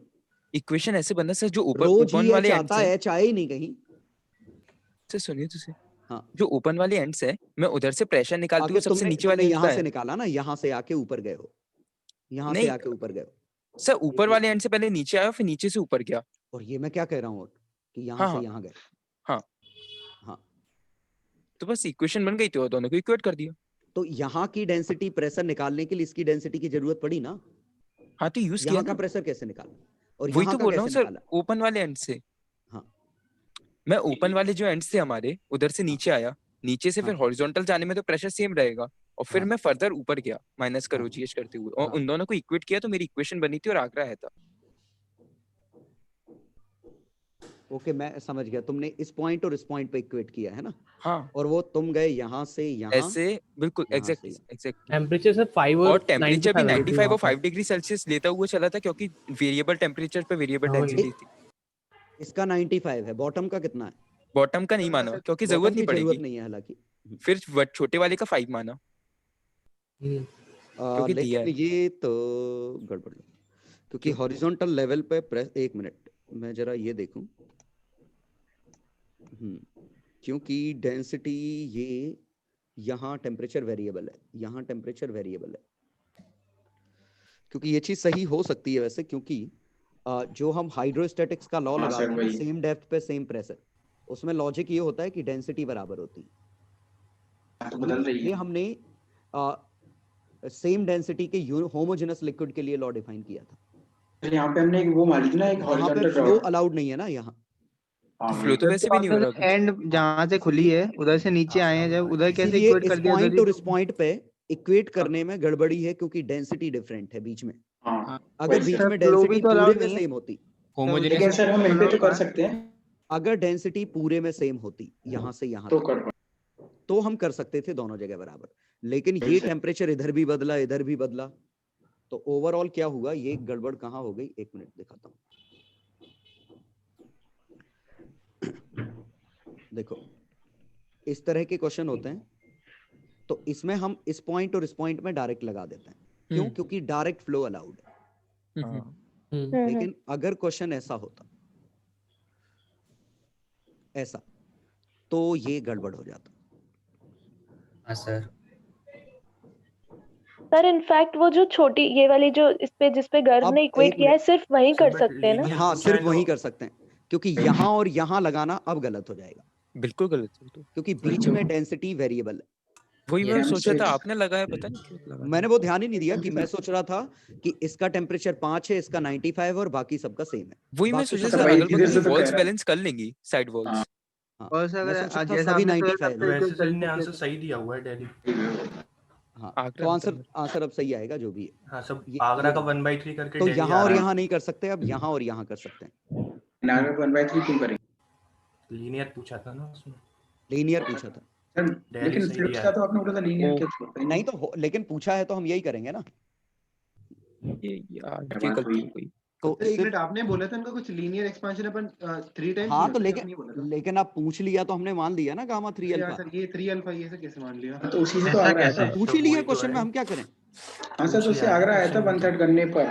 तो 1/3 करने पे दिल्ली आ रहा है। आगरा दिल्ली दोनों करा दीजिए। सॉल्व करके दिखा दीजिए। आगरा दिल्ली दोनों करा दीजिए सर। नहीं ओनली दिल्ली सर, ऐसा कुछ नहीं होगा। ओनली और बीच में टेम्परेचर मेंशन दिल्ली। सॉल्व कर दो सर। डायरेक्ट फ्लो अलाउड है P1 और P2 पे। जी बता तो इसका 95 इससे फर्क नहीं पड़ रहा है, इसका 5 डिग्री है ना, तो इसका रो नॉट G 1 माइनस 52 गामा, ठीक है, 1 माइनस 95 गामा 95 इंटू 52 माइनस यहां से rho naught G 1 minus gamma into 5 into height 49 is equal to, ये मैं इस पॉइंट का प्रेशर आया, यहां से यहां बढ़ा, यहां से यहां घटा। सर आपने रो नॉट क्यों माना? मतलब 0 डिग्री माना? 0 डिग्री पे मान लिया, 0 डिग्री पे रो नॉट, वो तो कट ही जाएगा ना। नहीं नीचे वाला आपने 0 डिग्री माना क्या? हॉरिजॉन्टल लाइन 0 डिग्री पे रो नॉट है तो 95 डिग्री पे कितना है? ये डेल्टा टी के लिए ना, बीच वाले का नहीं माना ना सर ने, जो हॉरिजॉन्टल है। अरे 0 डिग्री पे रो नॉट है तो 95 डिग्री पे रो नॉट 1 माइनस गामा 95, ये सर 5 डिग्री पे फ्लूइड मेंटेन तो पूरा लिखूंगा, ये आ गया। ये सर और अब हम यहां से आते राइट हैंड साइड से, तो rho naught into 1 minus 5 into gamma into 51, बढ़ता और घटता कितना, rho naught G 1 minus gamma into 95 into 49, ये दोनों आपस में बराबर कर देते, इससे गामा निकल आएगा, बिल्कुल सही। इससे गामा 1/9000 कुछ बना था। ठीक है, तो हाँ उम्मीद है ये पॉइंट समझ में आ गया होगा कि हम सेम लेवल पे प्रेशर बराबर कर सकते हैं अगर फ्लो डायरेक्ट अलाउड हो, बीच में कोई बाउंड्री ना हो। लेकिन बीच में अगर कोई ब्लॉकेज या बाउंड्री आ गई, जैसे ये आ गया ये, तो आप फिर इसका और इसका डायरेक्ट नहीं कर सकते बराबर, इनडायरेक्टली बराबर हो जाए तो हो जाए, तो नहीं कह सकते। बिल्कुल कर सकते हैं अगर लिक्विड सेम हो, अगर लिक्विड सेम हो तो फिर दिक्कत। वही तो मैं कह रहा हूँ, बराबर निकल आए तो लिक्विड सेम है तो निकल आएगा, बराबर नहीं तो नहीं निकलेगा। सर ये इसलिए ना क्योंकि ये जितना पोर्शन ये इसने ऊपर उठा रखा है, ये यू शेप्ड वाला इन्वर्टेड यू ये शेप, दीवार फोर्स लगाएगी। नहीं यहाँ फ्री फ्लो अलाउड नहीं है ना, नीचे से ऊपर जाने में फ्री फ्लो। अगर यही पोर्शन इतना ही नीचे कर देती मैं उठा के, अगर ये पोर्शन ऐसे होता तो फिर लगा सकते थे, अगर ये उठ के नीचे आ जाता तो कोई दिक्कत नहीं थी। नहीं सर नीचे मतलब वो इससे भी नीचे जाता ना मेन लेवल से, ऐसे हाँ तो भी नहीं कर ऐसे। सकते, तो भी नहीं कर सकते। क्यों? अब यहाँ से तो यहाँ पे फ्री फ्लो अलाउड है ना। अरे फ्री तो फ्लो डायरेक्ट ऐसे जाना अलाउड नहीं है, इनडायरेक्ट है ना। अच्छा मतलब सर अब नहीं है, दीवार आ गई। तो वो जो बीच वाला ट्यूब है उसमें जो उसके जो मतलब वो है कॉलम्स, उनमें भी तो डेंसिटी अलग अलग हो जाएगी ना, तो इसलिए वैसे भी नहीं कर पा रहे। हाँ इसलिए नहीं कर पा रहे हैं यहाँ पे, डेंसिटी इसका अलग है, इसका अलग, इसका भी अलग हो गया। सेम होती तो लग जाता, फिर वो सेम होती तो वो कट जाता, बिल्कुल सही, कंपेंसेट हो जाता, फर्क नहीं पड़ता। चलो 13 तो ये बता दीजिए 13 का बताना है महासड़ा, बताना है बताना है। और इतना फर्जी क्वेश्चन पूछोगे। चलो यहाँ से हीट कितनी आ रही है, 200 कैलोरी रेट है वो, लो इसको, तो इनका रेजिस्टेंस लिख लें, इसका R इसका 4R, तो एक करंट इनवर्स रेशियो में बटेगा। समझ गए? 100 200 डिग्री भी का दिया है सर, 850 आ रहा है। इसका कितना है, 100 डिग्री, उससे टी मान लेंगे। इसका टेम्परेचर कितना है, 0 मेल्टिंग आइस है, 0 डिग्री। ओके इसका सारे को टी मान लेंगे सर। इसका टी मान लो, मान के अगर टेम्परेचर दिया है तो लगा देंगे, टी मान लो। तो यहां से T minus 100 by R plus T minus 0 by 4R is equal to कितना, 200 माइनस T बाय 200 करंट ही दिया है, 200 करंट। और एक और इक्वेशन है इज इक्वल टू, इसका टेम्परेचर कितना है, टी आ जाएगा, कुछ नहीं दिया, नहीं दिया। और इसका टेम्परेचर नहीं दिया। उसकी जरूरत ही नहीं है, यहाँ से टेम्परेचर आ गया ना। बेसिकली से जरूरत नहीं है इसकी। वैसे आर तो कट ही जाए। अरे सर आर की वैल्यू पता चल जाएगी ना, आर की वैल्यू निकाल ली थी, कटेगा कुछ आर की वैल्यू के लिए डेटा दिया आर हुआ की है। वैल्यू के लिए डेटा चाहिए हमें। हाँ डेटा दिया हुआ है। हाँ अब ठीक है, अब काम हो जाएगा। वही तो हो गया। आर कैसे हो गया सर? ये आर कैसे हो गया सर? सर ये वाला आर कैसे हो गया? ये वाला 200 के आसपास। ये हाँ के और एल दिया ना। हाँ तो एल बाय के आर बाय 2 नहीं हो जाएगा इस बार? आर किसको माना था हमने? एल बाय 2 के एक माना है। वो उसकी इक्वेशन की जरूरत ही नहीं पड़ी, इसकी जरूरत है। हाँ बिल्कुल सर, हमारा काम पहले ही हो गया। आर की वैल्यू पता पड़ा। ठीक है, और आर की वैल्यू यहां से उठा लो। आर हमने किसको माना? एल बाय 2 के ए, ये हमारा आर है। ठीक है सर, इसमें आप थोड़ा लॉजिक से बता देंगे, क्योंकि मैंने जब 200 से किया था ना तो कुछ 150 के आसपास टाइम लग रहा था। मैंने डायरेक्ट माना था कि अगर ये दो आपस में कनेक्टेड होते तो हम इनवर्स रेशियो में बांट देते। हाँ ऐसे डायरेक्ट नहीं बांट सकते। या इनका टेम्परेचर सेम होता, लेकिन टेम्परेचर डिफरेंट है तो सेम पोटेंशियल पे तो है नहीं, तो हम डायरेक्ट नहीं कर पाएंगे। तो अब हमें दिमाग लगाना पड़ेगा। ठीक है, क्योंकि दरअसल क्या है, इसको मेंटेन कर रहा है तो ये सोर्स या सिंक की तरह काम कर रहा है। वो शायद सिंक की तरह ही कर रहा है। यहाँ से हीट कितनी आ रही है हमें ये नहीं हमने पता मेंटेन करके रखा है। हाँ सर समझ गए। तो यहाँ हमें हीट चाहिए, वही डिफरेंस से ये निकलेगा आंसर।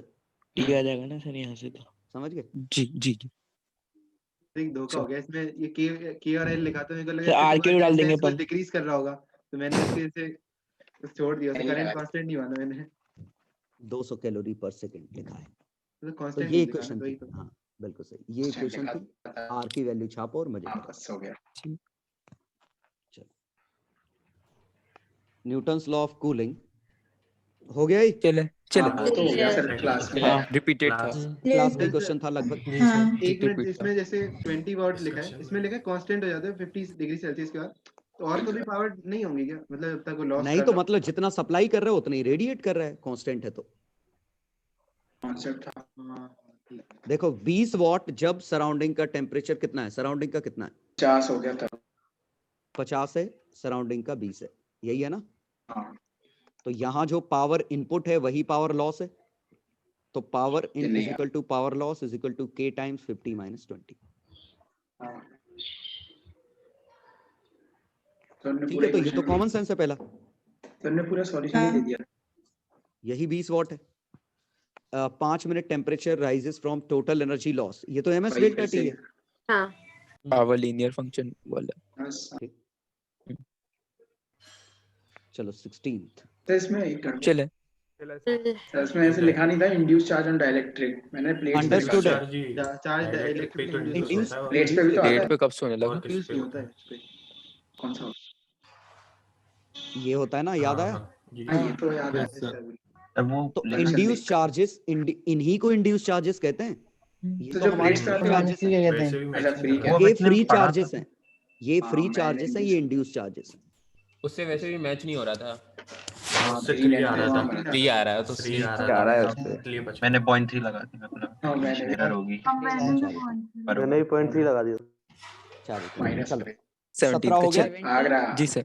क्वेश्चन आगरा। सर एक सेकंड 17 खोल दीजिए। खोल दिया। सर पोटेंशियोमीटर अपना आइडियल वोल्टमीटर होता है हमेशा, बिल्कुल। हाँ तो ये बिल्कुल सही रीडिंग देगा। हाँ ये बिल्कुल सही रीडिंग देगा। तो मैंने इसको वोल्टमीटर से किया, वोल्टमीटर से कुछ करंट जाएगा। देखो resistance R joint to a series ammeter, देखो पहले हम वो कर लेते हैं। ये पोटेंशियोमीटर है तो ये वाकई में ओपन सर्किट है, तो यहां से करंट गया होगा V by R plus RA। Clear? अब हमने इसको वोल्टमीटर से कनेक्ट कर दिया, तो अब करंट गया होगा V by RA plus RV by R plus RV R minus and this is less. हाँ, तो करंट इज मोर, तो करंट इज मोर। और चूंकि ये टोटल रेजिस्टेंस लेस है तो इस पे जो ड्रॉप आएगा कम आएगा, वो ड्रॉप आएगा V इंटू इनके रेशो में बाय R प्लस RA। ये मतलब RA plus R, RV, R plus RV, तो ये कम आएगा, तो आंसर आएगा आगरा। वो गलती से ना ये माना कि बैटरी तो सप्लाई करेगी, एमीटर को कोई मतलब ही नहीं है। बहुत ही गलत सोच लिया, गलत क्यों एमीटर का मतलब है? एमीटर का मैंने रेजिस्टेंस नहीं है। बहुत ही गलत सोच लिया। चलो 18 चले 19 चले इलेक्ट्रॉन से 2 का हो डेली गया। आएगा ना सही है। सर? इसका इलेक्ट्रॉन डेली कोई ना है। बड़े तो गलत कौन होगा। डेली आएगा पक्का हो गया। डेली आएगा। इलेक्ट्रॉन ना बड़े पोटेंशियल तो एनर्जी इलेक्ट्रॉन को है वो। मैग्नीट्यूड करेंगे। अरे कैनवास पे आया था GQ क्वेश्चन। भी सही है। और सर आपने कैनवास अभी तक सही नहीं किया, अभी तक कैनवास पे डेली दे रहे हैं। सर आप कैनवास पे सर बोला कब था ये? हाँ पहले डेली बोला था, तो मतलब सही बॉम्बे डेली में बोला कंफ्यूजन अच्छा था गलत काफी दिया उस था, समय। उसमें आंसर डेली दिया आपने है। आपने मैग्नीट्यूड बोला था। मैग्नीट्यूड का बोला था आपने। हाँ सर, आपने हाँ मैग्नीट्यूड सर मैग्नीट्यूड का बोला था मैं आपने। मैं बोल दिया था कि बॉम्बे सही है चले बिल्कुल। कि साइन का कुछ सेंस ही नहीं है ऐसे सर को कंपैरिजन बोलने में। दो साइन का यार। बहुत बड़ा साइन। सर आपकी बात ऊधम नहीं नहीं करो, ऊधम नहीं करो, मैं बोल ही नहीं रहा हूँ, अब बोल रहा हूँ। मोस्ट नेगेटिव पोटेंशियल जहां होगा वो निकालना है, तो हम नेगेटिव के सबसे नजदीक हैं, आंसर आ गया बॉम्बे। सर उस ऐसा टाइम पे क्यों? आपने इलेक्ट्रॉन बॉम्बे में डेली है बोला सबसे था। ज्यादा नजदीक। सर नहीं सर पहले आपने आपने मैग्नीट्यूड से की बोली कंपेयर थी। किया था, अभी अरे कैलकुलेट बस पर डाला है। मैग्नीट्यूड से किया था। बस सर बस, मैग्नीट्यूड आपने सही बताया था बात। सुनो सर सुनो तो, हाँ बोलिए। चुप हो जाओ रे। मैं ये कह रहा हूँ जो लैंग्वेज है, कहीं मैग्नीट्यूड टर्म यूज नहीं हुआ, तो हाईएस्ट पोटेंशियल एनर्जी कब आएगी? जब नेगेटिव चार्ज पे नेगेटिव वोल्टेज आएगा। फील पे आ रही से अब नहीं भाई तो ये बॉम्बे साइन- ऑप्शन बनाते ही क्यों? सर तो आंसर आया इसमें ये। इसमें सर मैं ये पूछ रहा हूँ कि जैसे इसमें इलेक्ट्रॉन लिखा है, चाहे जो चाहे लिखा हो, अपन को साइन तो बस ये बताते हैं कि वो इलेक्ट्रॉन हमारे यहाँ नेगेटिव होता है। सर वो जो चाहे सर। अब मैं कह रहा हूँ कि सर चार्ज अपन पॉजिटिव और नेगेटिव अपन को ये बताते हैं, रिपल्शन होगा कि अट्रैक्शन। हाँ उसका वो सेंस ही नहीं होता। अरे यार एनर्जी का हमने, कंपैरिजन का क्या एक मिनट, पोटेंशियल एनर्जी हमने डिफाइन कर रखी है, K(Q1/R), K(Q2/R2) into Q, ये हम डिफाइन कर चुके हैं। कि Q1/Q2 अपन Q1 Q2 अपन R बोलते थे अपन इसे। तो कौन सा? Q1 Q2 अपन R। हाँ तो तुम करो, तो एक इसकी दोनों को कंबाइन करो। हाँ K(Q1/R), K(Q2/R2), वही तो बनेगा सॉल्व करने पे Q into V। सर वो ठीक है सर, मैं कह रहा हूँ लेकिन उसमें अब आपने एक बार बताया था ना, इस चार्ज को अपन कंपेयर नहीं करते, चार्ज अपन मैग्नीट्यूड ही देखते हैं अपन। तो चार्ज थोड़ी कंपेयर कर रहे हैं, कौन सा चार्ज बड़ा है। तो वही तो इसमें भी तो वैसी चीज है कि अरे एनर्जी तो कंपेयर करते हैं ना यार, क्या कर रहे हो? -2 में +2 में कैसे कंपेयर करेंगे सर इसे? अरे यार ये हद है, एक ग्रेविटी पे एक ब्लॉक इधर था, एक ब्लॉक इधर था, हाँ ये रेफरेंस है। ये यहाँ से 3 नीचे 2 ऊपर, किसकी पोटेंशियल एनर्जी ज्यादा है? ऊपर वाले ए की या बी की? ऊपर वाले की। अब मैं कहूँ इसकी एनर्जी +2 थी, इसकी एनर्जी -3 थी, तो इसकी ज्यादा होना चाहिए। एनर्जी के साथ साइन का मीनिंग है, समझ गए? जैसे -2 coulomb is greater than 3 coulomb, ये सब मीनिंगलेस है, क्योंकि चार्ज, समझ गया ना, चार्ज के साथ साइन का रेफरेंस नहीं है। साइन का रेफरेंस कहाँ है? जब एनर्जी जहां फ्लो होता है, high energy to low energy. तो हेंस प्रूव्ड हो गया। सर जब तक मैग्नीट्यूड की बात नहीं की हो तब तक हम लोग को मतलब साइन लेना है ना? हाँ बिल्कुल लेना है। सर एनर्जी में पोटेंशियल साइन लिखा का हो तो सिग्निफिकेंस होता है ना, पोटेंशियल में भी बिल्कुल। पोटेंशियल इसका सबसे ज्यादा आएगा, हाँ वही बी का मैक्सिमम है। सर आधे से ज्यादा नेगेटिव है, क्वेश्चन में तो इसीलिए ऐसे लैंग्वेज एरर हो जाता है, मतलब वो कंसेप्ट पता होता है पर वो नहीं। Question. क्यों मानू ये कॉन्सेप्ट पता है? जब तुम हाईएस्ट पोटेंशियल एनर्जी वाला पॉइंट नहीं सोच पा रहे, क्या कॉन्सेप्ट पता है? अब तुमने नेगेटिव सर वो मैग्नीट्यूड, हाँ नहीं, कहीं नहीं लिखा मैग्नीट्यूड। रेफरेंस चेंज कर दो तो पॉजिटिव में आ जाएंगे सब, तो फिर वो समझ में आ जाएगा। चलो चले सर वो इलेक्ट्रॉन पढ़ानी ध्यान दिया नहीं, और बोले सबसे पॉजिटिव के नजदीक है, मजा आ गया। बाद में देखा तो बोले आपको पढ़ा सोचना है। सही है सर, यही था। बात तो वैसे सही है। सही बात है बिल्कुल। अपने दिल पे हाथ रखो और पूछो खुद से क्या लगाना चाहिए कायदे से। दिल पे नहीं, बॉम्बे लगाना चाहिए थोड़ी सी गॉसलो वाला हो गया 20। जी सर, हो गया सर, हो गया। सेकंड एक बार बता दीजिए। 22 बता दीजिए। 22 वाला बता दो। इसमें क्या है? सेकंड एक बार 20 सेकंड 22 अरे यार तो पूरा 20 सेकंड नहीं बोलोगे? वही तो चलो पहला हो गया। हो गया सर, हो गया। जी सर। हाँ दूसरे में थैंक्स मॉडल्स की जरूरत नहीं। देखो ऐसा है, क्या है? Temperature of the surrounding, displacement of the rod. काफी इंटरेस्टिंग क्वेश्चन है ये। देखो ये स्टील है, ये एल्यूमिनियम है, पहले है ना।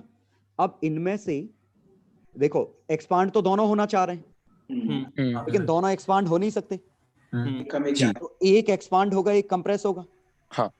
तो जो ज्यादा ताकतवर है वो एक्सपांड होगा, एक को कंप्रेस होना पड़ेगा, तो एक को अगेंस्ट विश जाना पड़ेगा। और ऐसा तभी हो सकता है जब कोई एक दबाने वाला फोर्स मौजूद हो। क्या कोई दिख रहा है दबाने वाला फोर्स? स्ट्रेन, स्ट्रेस, स्ट्रेस आ गया समझ? वो इक्वल है। हाँ। तो अब हमारा फ्री बॉडी डायग्राम कुछ ऐसा बना, एफ एफ, सॉरी अंदर प्रेस कर रहा है एफ एफ, यहां तक ठीक है। लेकिन अब एक टेम्परेचर उसको बढ़ाने की कोशिश कर रहा है, टेम्परेचर इसको बढ़ाने की कोशिश कर रहा है, तो एक में टेम्परेचर जीतेगा, एक में टेम्परेचर हारेगा। आ गया समझ? तो देखो, हाँ, तो इस पे नेट स्ट्रेस कितनी है? y अल्फा डेल्टा टी और f बाय a। इस पे भी वही है, y अल्फा डेल्टा टी और f बाय a। ये दो स्ट्रेस हैं। किसका y अल्फा डेल्टा टी ज्यादा है? तो y और अल्फा का प्रोडक्ट किसका ज्यादा है? आगरा का। ये का ज्यादा है, ये मोर है, तो this term is more, y1 alpha 1, ये y2 alpha 2। This term is less, तो ये टर्म पॉजिटिव आएगा, ये टर्म नेगेटिव आएगा। यहां तक ठीक है? तो कंप्रेस होगा। तो अगर हम मान लें कि ये अगर x खिसका, तो स्ट्रेस कितना आया? y1 alpha 1 delta T minus f by stress is equal to y times strain. Stress y times strain. दूसरे की इक्वेशन है f by a minus y2 alpha 2 delta t is equal to y times x y 2 times x by l। ये दूसरी equation. क्यों? जितना ये खिंचेगा उतना ही तो दूसरा दबेगा। फिर यहाँ पे अपॉन में L1 और L2 अलग अलग है ना? अलग अलग है क्या? ओके। सर ऊपर जो आपने y1 alpha 1 delta T minus f by है, तो डेल्टा टी के संग एक डेल्टा l का भी मल्टीप्लाई होना चाहिए था ना? अरे l का। Stress alpha delta T strain है, हाँ, y का मल्टीप्लाई कर दोगे स्ट्रेस आ जाएगी। l alpha delta T stress strain होता है ना? अरे गज नहीं, अरे डिवाइड में भी तो होता है। हाँ जी सर। चलो हाँ, तो ये आया। ये काफी हद तक ऐसा क्वेश्चन है, इसका mg नीचे खींच रहा है, इसका mg नीचे खींच रहा है, लेकिन t आ गया, तो एक को नीचे एक को ऊपर जाना पड़ेगा। एक में mg माइनस t करते, एक में t माइनस mg करते, t कट जाता। वैसे ही ये mg माइनस, पहला लिखा है mg माइनस t, दूसरा लिखा है t माइनस mg, ma इसका ma जोड़ दिया, t कट गया। तो जिसके y और अल्फा का प्रोडक्ट ज्यादा है वो जीतेगा। तो जिता दूं? तो आंसर आ गया y1 alpha 1 delta T minus y2 alpha 2 delta T.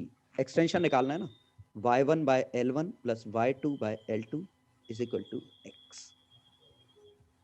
ये लिखा है m1g minus m2g upon m1 plus m2 equal to a। इसी जैसा है।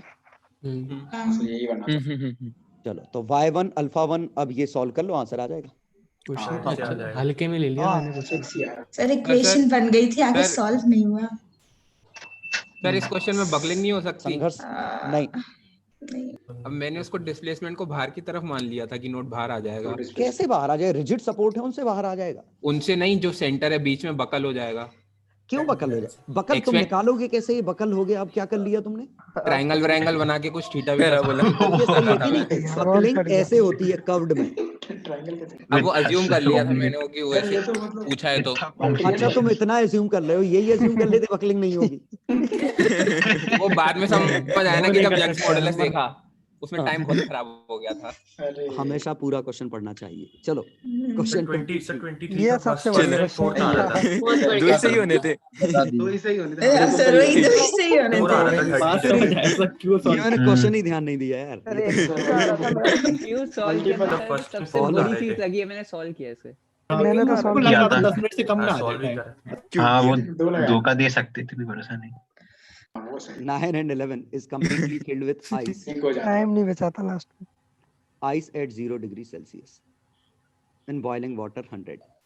Density of ice, latent heat, conductivity. Indicate करके तो देखो resistance पहले निकालना हम निकालेंगे इसका रेजिस्टेंस। हाँ सर इंडिकेट इसका रेजिस्टेंस आएगा कितना 1/k 4 पाई 1/r1 माइनस 1/r2 ये बनेगा। तो ये तो थर्मल रेजिस्टेंस आ गया। dH/dt is equal to temperature difference by resistance is equal to dm/dt into latent heat लिख सकते हैं। आ गया समझ में? हाँ जी सर। ये लेटेंट हीट की वैल्यू हमें पता है तो dm/dt निकल आएगा और dm/dt कांस्टेंट है तो टाइम आएगा डेल टाइम बाय रेट ये वाला। तो इसका आंसर ये आ गया सॉल्व करने पे पाई/2 अपने में छाप दो। 10 से तो बहुत ही बड़ा 10 से बड़ा है आ रहा था काफी। तो सॉल्व करके देखना लेकिन जरूर। ओके जी। 24 चले चिल्ले सर चिल्ले चिल्ले आप सब चिल्ले 25 68 भरा था सर। सर इसका 068 तो है। करा दो आंसर। अरे 068 वगैरह तो नहीं होगा ना? अरे 068 और 68 एक ही चीज है। एक ही सही होता है 68.00 कंप्यूटर का नहीं पता ना सही कर इवन 68.0 भी सही है। ये सब सही मानता है ना सर? गलती से कॉमन न्यूमेरिकल और सर वो न्यूमेरिकल कंपैरिजन होता है। और डेसिमल में कितना एक्यूरेट करना होता है फिजिक्स में? नहीं वो लिखा होगा हमेशा। फिर दो लिखते हैं OMR में गड़बड़ कर देता था। मैं जनरली डेसिमल के मैक्सिमम 2 डिजिट तक जाऊंगा। सर एक बार केस हो गया सर जो लास्ट डिजिट है वो 18 में अप्रोक्स करें कि ना करें? अरे लिखा होगा यार देखो मेरे में लिखा है ना ये नहीं पढ़ो। आपके तो सारे मैथ्स वैसे में हुई थी गड़बड़ी। वो मैथ्स और केमिस्ट्री में आ सर गए ये थे। इसमें पेपर में नहीं लिखा था ना?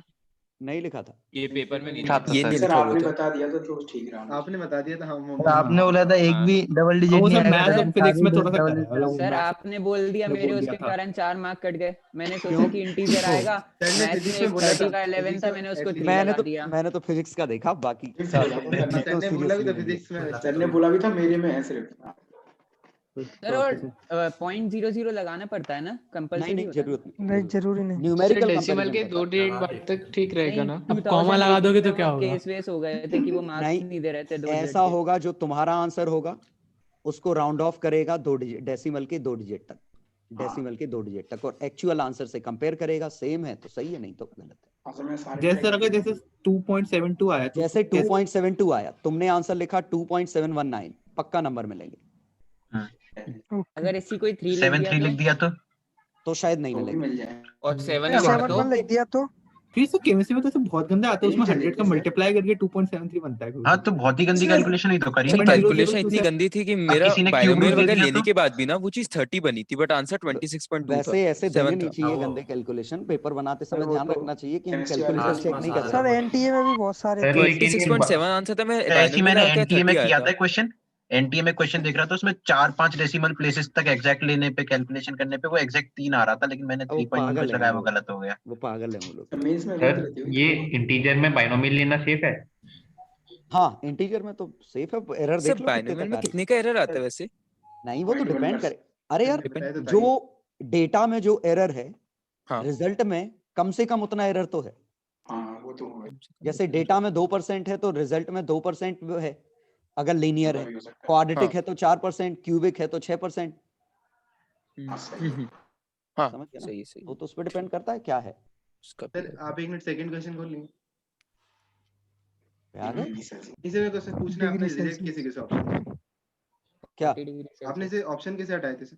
ये बताओ mixture of water and ice अगर है तो guaranteed it must be at 0। अच्छा ओके वो आइस 40 नहीं हो सकता। हाँ ठीक। ये वाटर आइस में ये ट्रिपल पॉइंट पे होता 0.4 और ये 100 पे होता। हाँ तो ऑप्शन ही गलत लिखे ना कि ये हो ही नहीं सकता। 0 डिग्री सेल्सियस लेने से पढ़ाई नहीं था सर थर्ड वाले का एग्जैक्ट आंसर आ रहा एक था। मिनट सुनो तुम लोग ऑब्जेक्टिव कैसे ऑब्जेक्टिव में हमेशा क्वेश्चन पढ़ो ऑप्शंस पढ़ो फिर सॉल्व करो। तो देखा ये तरीका होता है। देखा टेम्परेचर नहीं दिया अब आप बोनस कर ही दोगे इसलिए पढ़ेंगे। हाँ भाई यही सोच के हाँ वो डिग्री सेल्सियस करके छोड़ दिया। हो सकता अब उन्होंने वो नहीं लिखा होता तो हमें लगता कि शायद उसकी जरूरत ही ना पड़ रही फिर वही सोचते। मिसप्रिंट सोच के छोड़ दिया था। अब हमें क्या पता था। सर थर्ड वाले का एग्जैक्ट मैच करेगा क्योंकि मेरा कर नहीं रहा था। नहीं कर रहा था, नहीं कर रहा था। 3 का एग्जैक्ट नहीं आ रहा, गंदी थी 2.3 कैलकुलेशन। नहीं कैलकुलेशन थी Approx 85 आ रहा कैलकुलेशन भी गंदी थी। 85 के 80 लगभग के आ रहा आसपास था। जो है वो छाप दो। ये मैं 100 के आसपास नहीं सर, 82 के आसपास ही आ रहा था। मैंने भी बहुत किया था, approx मेरा था। पता नहीं ऐसा अप्रोक्सीमेशन सर था, मैंने इस बार तो बहुत ही आया। नंबर आ रहे हैं सर, बहुत ही ज्यादा। MS 2 gram of substance M ये क्या है? मान सड़ा तो है। हाँ वो बहुत लेकिन वो सिंपल है बट कैलकुलेशन कैलकुलेशन नहीं थी अच्छी। मैंने उसका करीब इसके ही आ रहा था 80। अप्रोक्स तो फिर कुछ मैंने ज्यादा ही अप्रोक्स ले लिया सर। कुछ ज्यादा ही अप्रोक्स कर देता हूँ सर मैं तो। 0.2T पता नहीं क्यों। अभी देखते हैं 0.14 T square by 2 0.023 T cube by 3। Limit कहाँ है? 5 से ये लिमिट बड़ी गंदी है। 15 वो 225 5 ऐसे बन जाती है दो इसके इंटू याद है। कॉमन ले लेना, आ जाएगा, कॉमन आ जाएगा। 5 स्क्वायर कॉमन आ जाएगा। T कॉमन निकाल लेंगे ना। हाँ वही सर। 0.2T कॉमन निकाल लेता हूँ। हाँ 10 आ जाएगा। प्लस यहाँ से 0.2 तो कितना बना? 1.4 0.7 T 0.07 था। 0.07 हाँ वो यही गलती कर रहा था मैं भी। हाँ सर, पॉइंट point ठीक है, आपने 0.2 07 होता है। 0.2 कॉमन लिया है। हाँ ओके सर, ओके। अरे 2 भी तो रहेगा, एक 0.7 नहीं सर, भी उसको तो सीधा रहेगा। सॉल्व करने पे गड़बड़ हो रही थी। 6T स्क्वायर सर एक बाय 2 भी तो बाय होगा। 2 आएगा 0.7 बाय 2। 0.2 अब ठीक है ना? तो ये बनेगा, तो ये तो 1 बना, ये डेल्टा T मतलब 10 3.5 बना। लेकिन इसमें T में भी तो छापना है। नहीं कर सकते। वो ऐसे कॉमन नहीं निकाल सकते, गलत है। डायरेक्ट ही छाप दीजिए। नहीं निकाल तो सकते हैं, निकालने में क्या बुराई कॉमन है? निकालना सही है। पूरे में छापना पड़ेगा। 15 पूरे में बाद छापो, में 5 मल्टीप्लाई पूरे में। करना पड़ेगा। वो एक्सप्रेशन लिखने के लिए लीनियर वाली चीज यूज कर ले सर। क्या? 96 0.140 वाली अप्रॉक्स आ रहा लीनियर था। चीज यूज कर ले। ये सॉल्व करेंगे तो टी कॉमन निकाल के छापना गलत है ना? छापना गलत नहीं है, पूरे इंटरवल में। अरे यार मैथ से पूरे में छाप दो, पूरे में 15 छापो, पूरे में 5 छापो। हाँ वो पेपर में एक क्वेश्चन होए, फायदा नहीं हुआ बड़ा कॉमन गंदा निकालने था। से। क्योंकि ये बना 4 डिग्री, करो तो ये एक बना बार आप कर दीजिए। 225 माइनस 25 200 बाय 2, ये बना 14, ये बना 2 इंटू 0.23 15 का क्यूब 0.023 बाय 3 इंटू 15 का क्यूब माइनस 5 का cube 225 into 15 minus 5 cube 125 minus 125। तो इसमें से कुछ कॉमन निकला है, 25 निकल रहा है कॉमन। 25 125 ही कॉमन निकला है। 125 यहाँ पे 1 बना, यहाँ पे कितना बना? 5 25 का 9 गुना है ना? 27 होगा ना? हाँ 26 ऊपर से 26 इंटू 125। तो सर नियरली 27 मान लो। ठीक है, तो इसको अगर 27 मानते हैं तो इसको हमें कम करना पड़ेगा। 0.2 मान लो सर। 3 का 9 गुना, ठीक है, ये लगभग हो गया 20, ये 18 मान लो। पॉइंट को नीचे ला दो, 8 हो जाएगा, फिर 8 से 9 काट देना। 18 125 का 250 250 के आसपास, 50 60 के आसपास बन गया। 80 के आसपास आ रहा है। वही तो आ रहा है। हाँ वही कैसे वही आ रहा था। हमने यहाँ अप्रोक्सीमेशन लिया। मेरे 100 के इतने पास दूर तो ऑप्शन है, क्यों टेंशन ले रहे हो? मेरा तो 100 के आसपास आ रहा था। हाँ सर मेरा भी। तो कैलकुलेटर से कर लो। सर टेस्ट में थोड़ी चीटिंग कर। फिफ्थ वाले का भी एग्जैक्ट आ रहा था क्या? फिफ्थ वाले का? हाँ फिफ्थ वाले का एग्जैक्ट आया था। नहीं बिल्कुल नहीं 333.3 था। डेटा दिया वो लेना अपने मन से नहीं। लेकिन फिर भी सही था। 3.3333 इससे करना है, ऊपर भी कम कर दो, नीचे बढ़ा दो। हाँ भाई यही है। इससे करना है। जी सर। हाँ सी से एम तो कट जाएगा ना? थोड़ा बहुत अप्रोक्सीमेट करना पड़ा था ऊपर नीचे। ठीक है, लेकिन वो सही आ रहा था। वो सही है, वो उसके अलावा और कोई मैच करेगा नहीं। हाँ वही। ये बनेगा -62.7। हाँ वो 373 बना। सर ऊपर सब जगह 2260 लिखा था, तो मैं सोचा ये पता नहीं, मेरा तो बिल्कुल ही मैच नहीं कर रहा है। 2260 कहाँ से ले आया? सुनो मेंस में ऐसे आते हैं, और तुम्हें क्या करना होगा, ऑप्शन में क्लोजेस्ट चुनो, छोड़ो मत, क्लोजेस्ट चुनो और मार दो, वो बोनस नहीं करते क्योंकि। ये इसीलिए छोड़ दिया था, ये इसी चक्कर में छोड़ दिया, क्योंकि ऊपर कुछ मैच ही नहीं किया। 2260 मतलब मैच ही नहीं कर रहा। डिनोमिनेटर किया था एग्जैक्ट, इसलिए मैंने -100 हेल्थ। मुझे लगा कोई अप्रोक्सीमेशन होगा, किसी को कम करो, किसी को हाँ, ज्यादा वही- करो। हाँ सर, ऊपर 5 था तो नीचे मैंने कम किया तो ऊपर भी बढ़ा दिया उन्होंने वैसे दिल्ली उल्टा वाले कर ऑप्शन दिया में तो। इन्होंने। हाँ वही, ये तो सही किया वो। अप्रोक्स इसका वैसे एक्चुअल आंसर आया था ऊपर कम कर रहे हैं सर ये लोग। 20501.303। इन्होंने तो Exact नीचे कितना भी था? घटा दिया, ऊपर भी बढ़ा दिया। सर बाकी में सर रेशियो भी नहीं है, वो तो गलत लास्ट कर वाले में दिया। रेशियो है बस, बस। बस। एक मिनट सर को सुन ले दो। एग्जैक्ट क्या था? तो 2050.303। 2250 upon 2250 2250 55 333 आया था। 33 था और 2 आया था नीचे से। 333.5 गलत लिखा है, गलत लिखा है। गलत है, इसको गलत है। 11 के मल्टीपल से काट दिया तो 303 बन गया। पॉइंट पाँच। ऊपर 2 अब सही है। हाँ, अब सही है। अब अब सही है। अब तो दिल्ली सही है, क्या दिक्कत है? और दिल्ली तो ऑप्शंस तो कितने दूर दूर हैं यार। वो तो कितने सही है, दूर है, वही दिल्ली तो। से। सर आगरा में मैं तो सर डिनोमिनेटर ही निकाला तो डिनोमिनेटर मैंने देखा लगा दिया। बढ़ा भी कोई दिया इन और लोगों ने नीचे करा घटा भी भी क्या, दिया। ऊपर बढ़ा दिया और नीचे घटा दिया।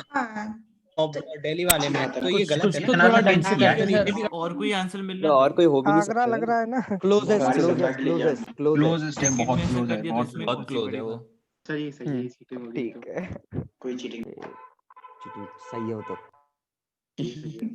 लास्ट वाले का 78 भी कर सर सर वो जो ये जो था ना इसमें अपन को डायग्राम बनाया था हीट और उसका, बना तो था। हाँ, उसमें सर ऐसा ही था ना कि मतलब उसमें वो स्टेडी स्टेट इसलिए कुछ नहीं हुआ।